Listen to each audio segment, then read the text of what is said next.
मैं एक स्कूल में टीचर थी जब एक बड़ी उम्र का लड़का स्कूल पढ़ने आया। सारे बच्चे उससे डरते थे। मुझे भी वो बच्चा अजीब लगता था क्योंकि वो मुझे घूरता रहता था। एक दिन मैंने उसे क्लास से बाहर निकाल दिया, लेकिन बदले में उसने मुझे एक गुलाब दिया और चला गया। मैंने उसका गुलाब फेंक दिया। उस दिन के बाद वो दोबारा नहीं आया। लेकिन अब 1 साल के बाद मेरी शादी तय हो चुकी थी, तो वो रोज मेरे ख्वाब में आता। शादी वाले दिन जब दुल्हन बनी थी, तबीयत बिगड़ गई। बाराती अस्पताल ले गए तो डॉक्टर ने कहा डिलीवरी का वक्त हो गया। मेरे तो होश तब उड़े जब उसी लड़के। मेरा नाम अफरा है, मैं मुल्तान शहर की रहने वाली हूँ। वैसे तो मेरी जिंदगी काफी पुरसकून गुजर रही थी, मगर मेरी जिंदगी में होने वाले एक हादसे ने मेरी जिंदगी का रुख ही बदल कर रख दिया था। जिंदगी कब किस लम्हे करवट बदल ले हमें पता ही नहीं चलता। समझ ही नहीं आता कि क्या करें। ऐसा लगता है गोया किसी बंद गली के सिरे पर खड़े हैं, जहां से बाहर निकलने का कोई रास्ता नहीं मिल रहा होता। वक्त अच्छे अच्छों को बेबस करके रख देता है। मेरी अम्मा एक घरेलू औरत थी। अब्बा मेरे बहुत बचपन में ही गुजर गए थे।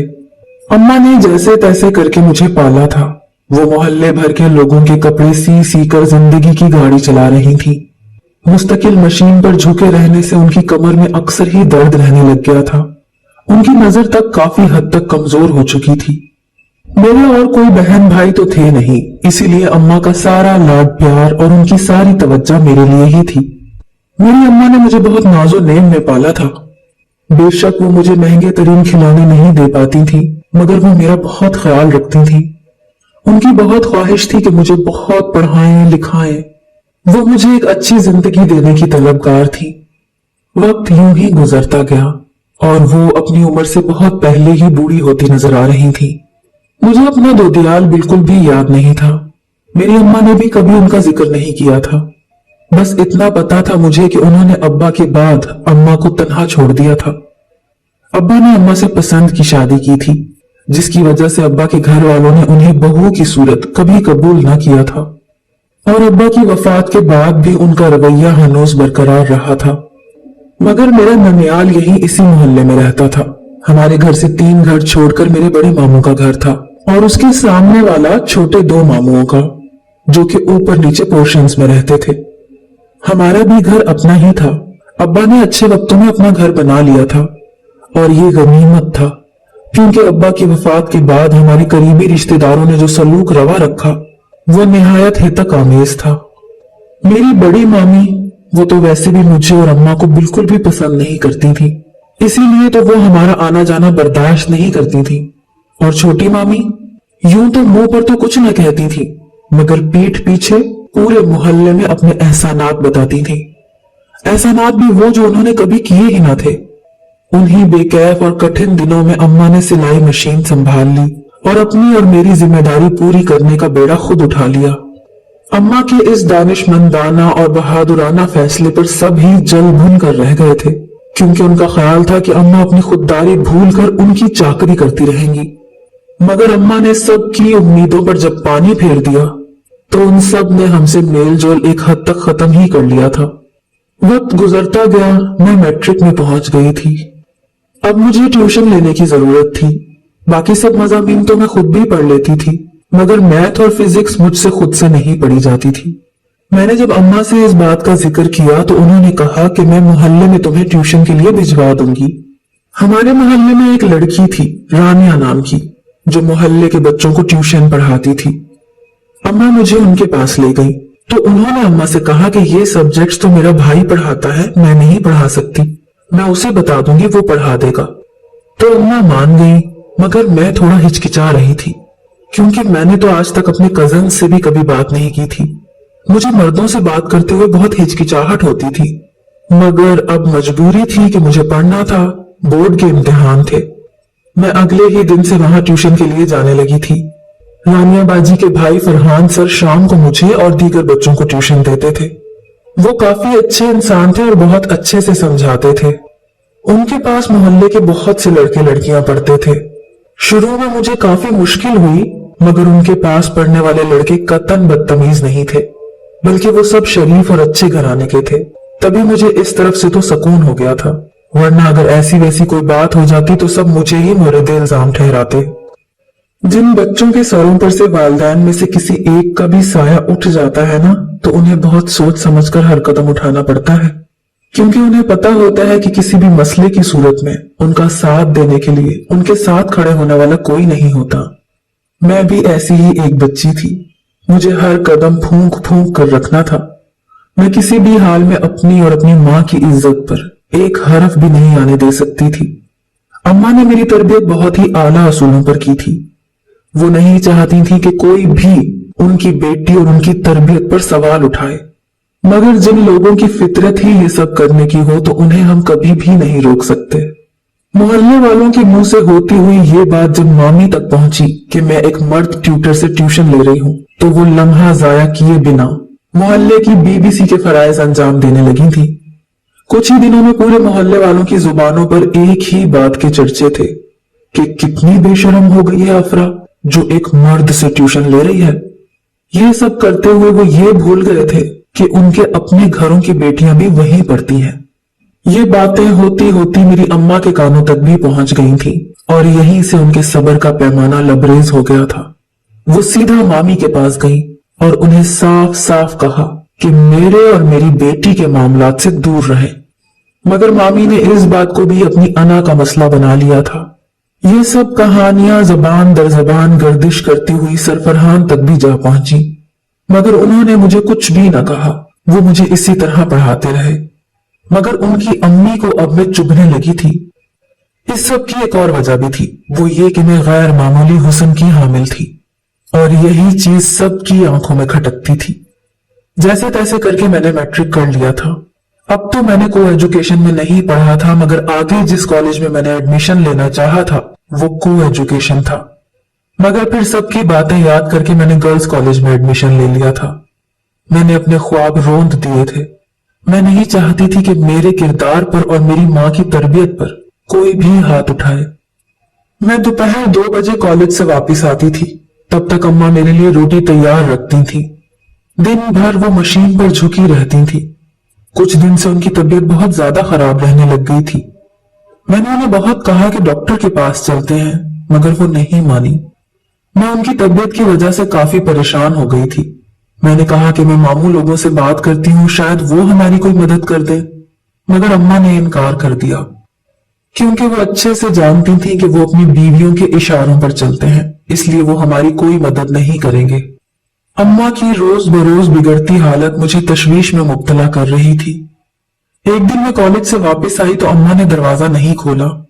मुझे लगा शायद वो बाजार गई होंगी। तभी मैंने अपने पास मौजूद दूसरी चाबी से गेट खोला और अंदर आई। अम्मा के कमरे से अजीब सी आवाजें आ रही थी। मैं किसी अनहोनी के एहसास से दौड़ कर गई तो देखा कि सामने अम्मा फर्श पर पड़ी थी और उनके मुंह से खून निकल रहा था। मेरे तो हाथ पांव ही फूल गए थे उन्हें इस हालत में देखकर। मैंने उन्हें उठाया और बिस्तर पर लिटाया और बाहर जाकर मोहल्ले के डॉक्टर को लेकर आई। उसने आकर चेकअप किया और कुछ दवाएं दे गया। उस वक्त तो अम्मा की तबीयत संभल गई, मगर रात को जब मैं सो रही थी तो मेरी आंख अम्मा के कराहने की आवाज से खुल गई। मैंने उठकर देखा तो वो फिर से खून की उल्टियां कर रही थी। मैंने फौरन से उठकर अम्मा को देखा। माँ की तबीयत अचानक ही बहुत ज्यादा बिगड़ गई थी। आधी रात का वक्त था और मुझे बिल्कुल भी समझ नहीं आ रही थी कि क्या करूं। मैंने मोबाइल उठाया और मामू का नंबर डायल किया, मगर उन्होंने फोन नहीं उठाया।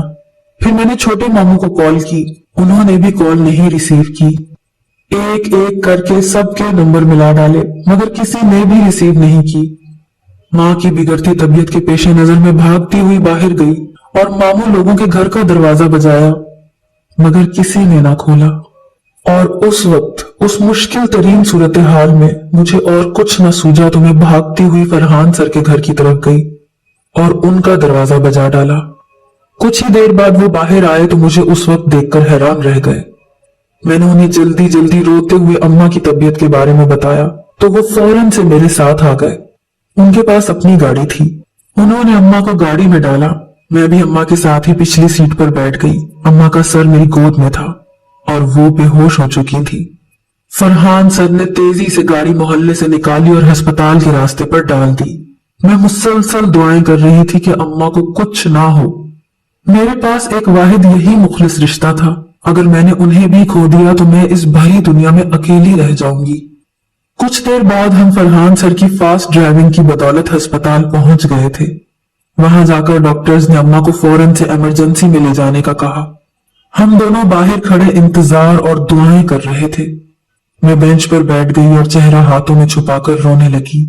वक्त गुजरता गया और मैं इंतजार की कड़ी घड़ियों से गुजर रही थी।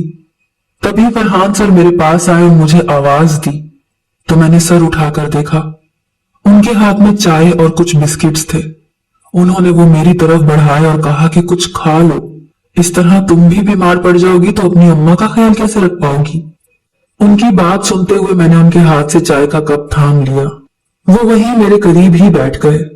थोड़ी देर वो चुप रहे, फिर बोले कि परेशान मत हो, वो ठीक हो जाएंगी। उनकी तसल्ली पर मैं बस सर हिला के रह गई थी। न जाने कितने घंटे गुजर गए थे मगर डॉक्टर्स अब तक कुछ नहीं बता रहे थे। इस दौरान मैंने कई बार मामू के घर का नंबर डायल किया मगर वहां से कोई फोन नहीं उठा रहा था। थक हार कर मैंने मोबाइल साइड पर रख दिया और कुर्सी की पुश्त से टेक लगाकर आंखें मूंद ली।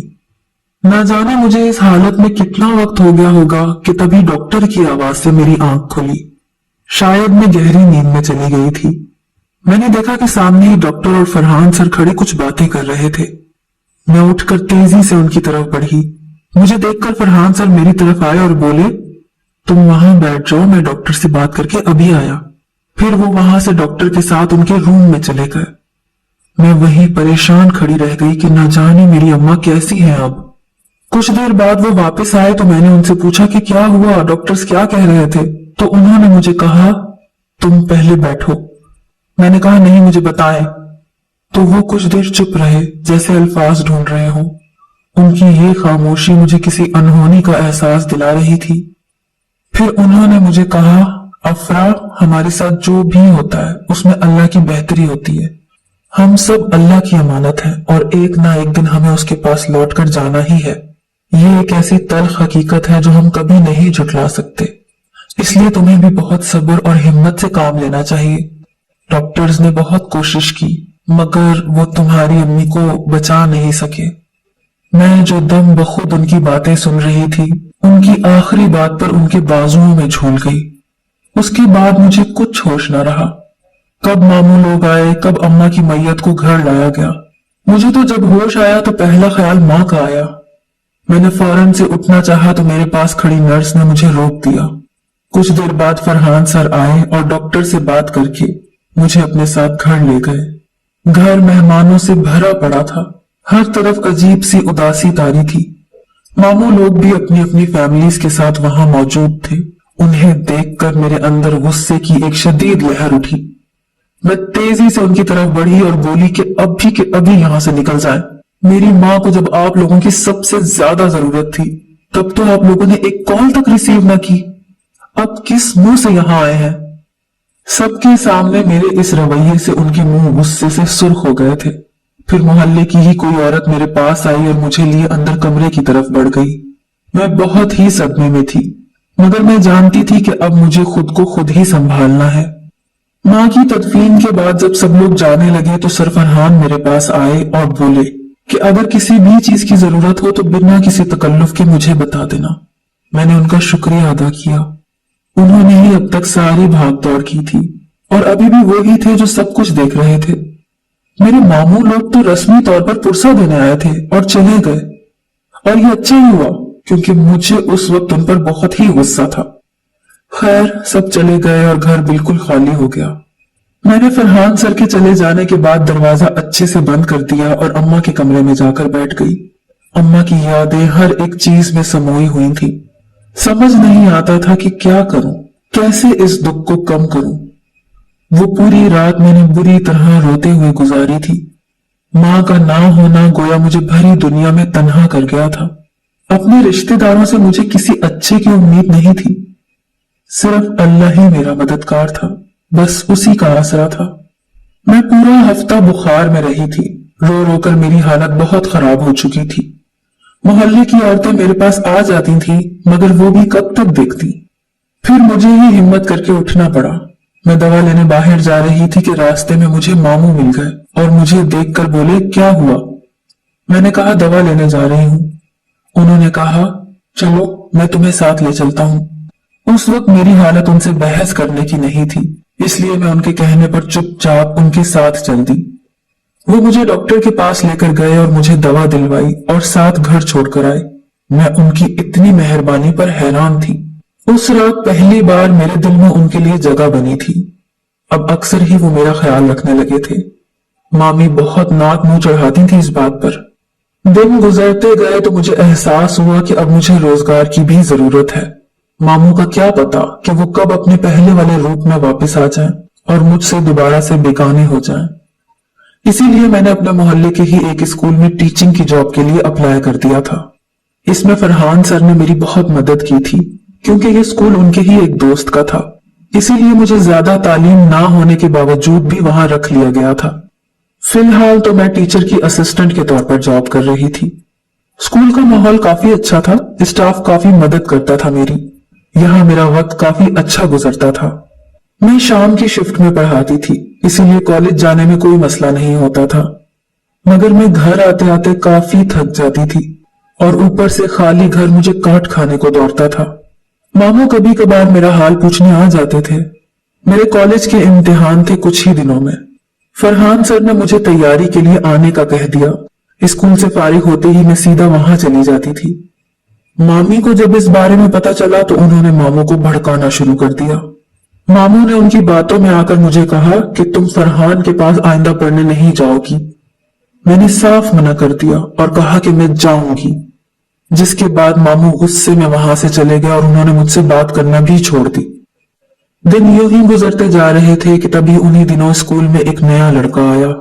वो क्लास के दूसरे बच्चों से उम्र में काफी बड़ा था और सभी बच्चे उससे दबते थे। वो काफी अजीब था, हर वक्त मुझे घूरता रहता था। एक दिन उसकी इस हरकत से तंग आकर मैंने उसे क्लास से बाहर निकाल दिया था। उसने बाहर जाने के बजाय अपनी जेब से एक गुलाब का फूल निकाला और चला गया। मैंने उसकी इस हरकत पर ताव खाते हुए वो फूल उसी वक्त फेंक दिया था। मुझे उस पर सख्त गुस्सा था। मैंने सोच लिया था कि मैं कल उसकी खूब क्लास लूंगी, मगर अगले दिन जब मैं स्कूल पहुंची तो वो वहां नहीं था। अजीब इंसान था वो। मैंने किसी से पता करवाया तो पता चला कि वो स्कूल छोड़कर जा चुका है। मैं भी मुतमईन होगी कि चलो अच्छा हुआ चला गया, वरना उसने तो सबको ही परेशान कर रखा था। उन्हीं दिनों की बात है, मेरे इम्तिहान मुकम्मल हो गए तो मुझे इस स्कूल में बाकायदा मुस्तकिल तौर पर रख लिया गया। मैं बहुत खुश थी क्योंकि तनख्वाह भी बढ़ गई थी और मैंने अब मॉर्निंग शिफ्ट में पढ़ाना शुरू कर दिया था। शाम में मोहल्ले के कुछ बच्चे मेरे पास पढ़ने आ जाते थे। उन्हीं दिनों फरहान सर की बहन की शादी तय हो गई। उन लोगों ने मुझे बुलवाया। फरहान सर की अम्मी मुझे कुछ खास पसंद नहीं करती थी, मगर उनकी बहन मुझसे बहुत अच्छा रवैया रखती थी। मैं बहुत अच्छे से तैयार होकर उस तकरीब में गई थी। शादी चूंकि मोहल्ले में थी तो सभी मोहल्ले के लोग आए हुए थे। मेरे मामू लोगों की फैमिलीज भी वहीं थी। मैंने तकरीब के दौरान नोट किया कि वहां मेरी मामू जात, जो कि मेरी ही हम उम्र थी, फरहान सर के खूब आगे पीछे घूम रही थी। मुझे ये देखकर थोड़ा अजीब लगा, क्योंकि फरहान सर उसे बिल्कुल भी लिफ्ट नहीं करवा रहे थे। खैर, शादी की तकरीब तो जैसे तैसे गुजर गई और जिंदगी वापस अपने मामूल पर आ गई थी। मुझे अपने रिजल्ट का शिद्दत से इंतजार था, क्योंकि मुझे अपनी माँ की ख्वाहिश को पूरा करना था। उनकी शदीद ख्वाहिश थी कि मैं आला तालीम हासिल करूं, इसीलिए मैंने पहले से भी ज्यादा मेहनत करना शुरू कर दी थी। उन्हीं दिनों मेरी जिंदगी ने एक और पलटा खाया। ये गर्मियों की तपती दोपहर की बात है कि एक दिन मेरी हालत काफी ज्यादा खराब हो गई। बुखार तो कई दिनों से महसूस हो रहा था, मगर मैंने ज्यादा ध्यान नहीं दिया था। सुबह स्कूल जाते हुए भी तबीयत खराब थी, लेकिन मैं छुट्टी नहीं करती थी, इसलिए इस हाल में भी स्कूल पढ़ाने चली गई थी। वापसी पर अभी बोझल कदमों से अपनी गली में दाखिल हुई ही थी कि तेज चक्कर आने की वजह से सामने से आती गाड़ी को ना देख पाई और उससे टकरा बैठी। जब मुझे होश आया तो मैंने खुद को अस्पताल में पाया। नजरें घुमाकर देखा तो मेरे पास ही फरहान सर बैठे थे। मेरे होश में आने पर डॉक्टर आया और मेरा चेकअप करके घर जाने की इजाजत दे दी। फरहान सर मुझे अपने साथ घर ले आए। मेरी तबीयत चूंकि अभी भी मुकम्मल ठीक नहीं थी, तो वो मुझे सहारा देकर अंदर लेकर जा रहे थे और ये मंजर मेरी मामूजाद ने साफ देखा था। मैं नहीं जानती थी कि वो इस चीज को एक इशू बना लेगी, उसने हमारी तस्वीर बना ली थी और बाद में मामू और मामी को दिखाई, जिस पर मामू आग बगोला हो गए। उन्होंने पूरे मोहल्ले के सामने फरहान सर को और मुझे बेइज्जत करके रख दिया। फिर अक्सर ही मेरी कजन किसी न किसी बात को लेकर मेरे किरदार को निशाना बनाने लगी। मोहल्ले भर में बातें फैलने लगी तो न जाने क्या सोचकर एक दिन फरहान सर मेरे पास आए और सीधे सीधे मुझसे कहा कि क्या तुम मुझसे शादी करोगी। पहले तो मैं हैरान रह गई। फिर उन्होंने मुझे समझाया कि अगर हमारे बीच एक जायज रिश्ता बन जाएगा तो लोगों की जुबानें खुद ही बंद हो जाएंगी। मैंने कहा वो सब तो ठीक है, मगर आपकी अम्मी कभी नहीं मानेंगी। उन्होंने कहा वो बस मोहल्ले वालों की जुबानों से तंग आ जाती हैं, वरना वो तुम्हें बहुत पसंद करती हैं। मैंने उनकी बात सुनकर कहा ठीक है, जैसे आपको मुनासिब लगे, क्योंकि उनकी बात भी ठीक थी। अब हमारे बारे में लोग बातें करने लगे थे, मगर मैं नहीं चाहती थी कि वो किसी दबाव में आकर शादी करें। इसीलिए जब मैंने उनसे पूछा तो उन्होंने कहा कि वो अपनी पूरी दिली रजामंदी के साथ ये सब कह रहे हैं। तो मैं भी मुतमईन सी हो गई थी। उस दिन मेरी रजामंदी लेकर उन्होंने अपनी अम्मा से बात करके मेरा रिश्ता मामू के यहाँ भिजवा दिया। उन सब ने इस रिश्ते को रोकने की बहुत कोशिश की, मगर फिर मोहल्ले के कुछ बड़ों के बीच में पड़ जाने की वजह से ये रिश्ता पक्का हो गया। मेरी शादी की तैयारियां शुरू हो गईं। फरहान ने हर चीज में मेरी पसंद को मद्देनजर रखा तो मैं उनकी गिरविदा हो गई। शादी करीब थी और मुझे उन्हीं दिनों अजीब से ख्वाब सताने लगे थे। अक्सर ही स्कूल वाला लड़का मेरे ख्वाबों में आने लगा था। मैं परेशान हो गई। शादी वाले दिन भी मैं उन्हीं ख्वाबों की वजह से परेशान थी। निकाह हो चुका था और बस अब रुखसती बाकी थी। इस मौके पर मुझे अम्मी की बहुत याद आ रही थी। मैं बहुत ज्यादा रो चुकी थी। मैं अभी अंदर बैठी मुख्तलिफ सोचों में ही गुम थी कि अचानक मेरी तबीयत बिगड़ने लगी। फरहान और उसके घर वाले फौरी तौर पर मुझे अस्पताल ले गए। जैसे ही हम अंदर दाखिल हुए, सामने ही स्ट्रेचर पर एक औरत लेटी थी और उसके पास एक डॉक्टर खड़ा नर्स को कह रहा था कि तुम इन्हें फौरन इमरजेंसी ले जाओ, डिलीवरी का वक्त हो गया है, जाकर लेडी डॉक्टर को इतला दो, मैं इन्हें देख लूं। मेरे पास खड़ा डॉक्टर जल्दी से नर्स को हिदायत देकर मेरी तरफ मुड़ा और मुझे चेकअप के लिए ले गया। चेकअप के बाद उसने बताया कि बस स्ट्रेस और थकन की वजह से तबीयत बिगड़ गई और कोई मसला नहीं। मैं फरहान के साथ घर आई तो सब मेरा ही इंतजार कर रहे थे। उसी वक्त मेरी नजर कॉरिडोर में बैठे एक लड़के पर पड़ी तो मैं चौंक गई, क्योंकि ये वही लड़का था जो स्कूल में मुझे घूरता था और अब इतने वक्त से मेरे ख्वाबों में आ रहा था। मैं तेजी से उसके पास आई तो वो मुझे वहां यूं देखकर घबरा गया। मैंने उससे कहा कि तुम कौन हो और ये बताओ तुम स्कूल में मुझे गुलाब देकर क्यों गए थे। तो उसने कहा कि मेरा भाई लड़कियों से फ्लर्ट करता था और उनको अपनी मोहब्बत के झूठे जाल में फंसाकर छोड़ देता था। आपकी मामूजाद भी उसकी दोस्त थी। वो फरहान सर को बहुत पसंद करती थी, मगर उसे लगता था कि आप उससे उन्हें छीन लेंगी। इसीलिए उसने मेरे भाई के साथ मिलकर मंसूबा बनाया और सोचा कि मेरे जरिए वो आपको अपनी मोहब्बत के जाल में फंसाएंगे और बाद में सबके सामने बदनाम कर देंगे। पहले तो मैंने उनकी बात मान ली, मगर उस दिन जब आपको उनका दिया गया गुलाब देकर वहां से निकल आया तो मुझे एहसास हुआ कि मैं बहुत गलत कर रहा हूँ। इसीलिए मैंने उनकी बात मजीद मानने से इनकार कर दिया। मैं नहीं चाहता था कि आपकी जिंदगी मेरी वजह से तबाह हो। वो इतना बताकर वहां से चला गया और पीछे मुझे हैरतों के समंदर में छोड़ गया। मुझे अब वो हर लम्हा याद आ रहा था जब जब वो फरहान के इर्द गिर्द मंडलाती थी और जब उसने मुझे रुस्वा करने की कोशिश की थी। अब मुझे समझ आ रही थी कि मेरा अंदाजा ठीक था, वो वाकई फरहान को पाना चाहती है। मगर एक बात जो मैं जानती थी वो ये थी कि फरहान उसके जैसी लड़कियों को बिल्कुल भी पसंद नहीं करता, जो अपनी नुस्वानियत को दांव पर लगाकर मर्दों के पीछे पड़ जाती हैं। मैं वही सोचों में गुम खड़ी थी कि तभी फरहान मेरे करीब आए और बोले, क्या हुआ, किन सोचों में गुम हो, घर नहीं चलना क्या? तो मैंने उनकी बात सुनकर अपना रुख उनकी तरफ मोड़ दिया और उनका बढ़ा हुआ हाथ थाम लिया, इस अज़म के साथ कि इस हाथ को कभी भी नहीं छोड़ूंगी।